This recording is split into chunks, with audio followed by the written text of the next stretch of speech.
लग्नाच्या पहिल्याच रात्री असं नवरीने ड्रेस उतरवताच बाहेर पळाला नवरदेव।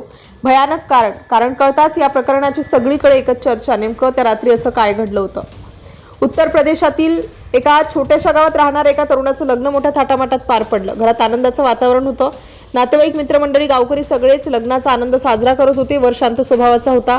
तो फारसा कुणाशी मिसळत नसे। अनेकांना वाटायचं की तो फक्त लाजरा आहे, पण त्याच्या मनात चाललेला संघर्ष कुणालाच दिसत नव्हता। लहानपणापासून त्या तरुणाचं आयुष्य इतरांपेक्षा वेगळं होतं। शिक्षणासाठी तो घरापासून दूर गेला।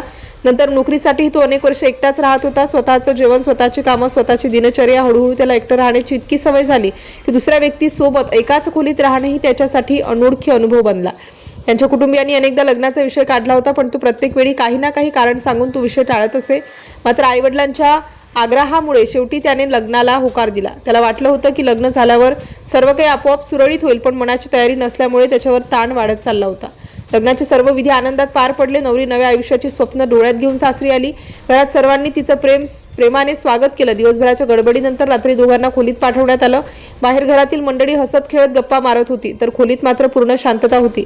नवरीने सहज संवाद सुरू करण्याचा प्रयत्न केला। ती त्याच्याशी बोलत होती, त्याला आरामदायी वाटावं म्हणून वातावरण हलकं करण्याचा प्रयत्न करत होती, पण नवरदेव फारच अस्वस्थ दिसत होता। त्याच्या चेहऱ्यावर भीती स्पष्ट दिसत होती। तो वारंवार पाणी पित होता आणि नजरा चुकवत होता। काही वेळाने नवरीने झोपेची तयारी म्हणून आपला जड लग्नाचा पोशाख बदलण्यासाठी तयारी सुरू केली। एवढंच होताच नवरदेवाचं हृदय जोरजोरात धडधडू लागलं। त्याला अचानक घाम फुटला, श्वास वेगाने चालू लागला। पुढच्या क्षणी तो काहीही न बोलता दार उघडून खोलीबाहेर धावत गेला। अचानक पडलेल्या या प्रकारामुळे नवरी पूर्णपणे गोंधळून गेली। तिला वाटलं कदाचित तिच्याकडून काही चूक झाली असेल। घरातील लोकांनी आवाज ऐकून बाहेर येताच नवरदेव अंगणात उभा होता। तो खूप घाबरलेला दिसत होता। कोणालाही काही समजत नव्हतं।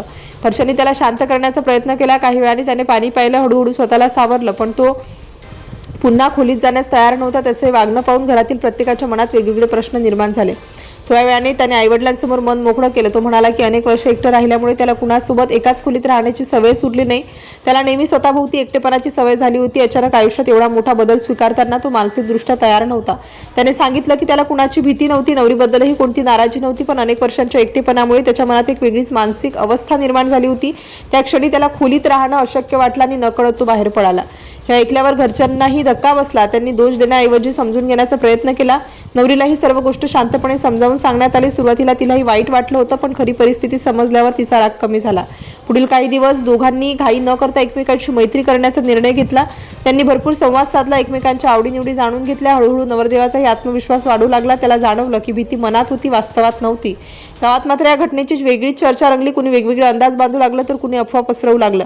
पण सत्य समोर आल्यानंतर अनेकांना समजलं की प्रत्येक विचित्र वाटणाऱ्या घटनेमागे चुकीचं कारणच असेल असं नसतं। कधी कधी मानसिक तयारीही मोठा परिणाम होऊ शकतो। नवरीनेही मोठा संयम दाखवला। तिने नवऱ्यावर आरोप करण्याऐवजी त्याची बाजू समजून घेतली। दोघांनी मिळून नव्या आयुष्याची सुरुवात हळूहळू करण्याचं ठरवलं।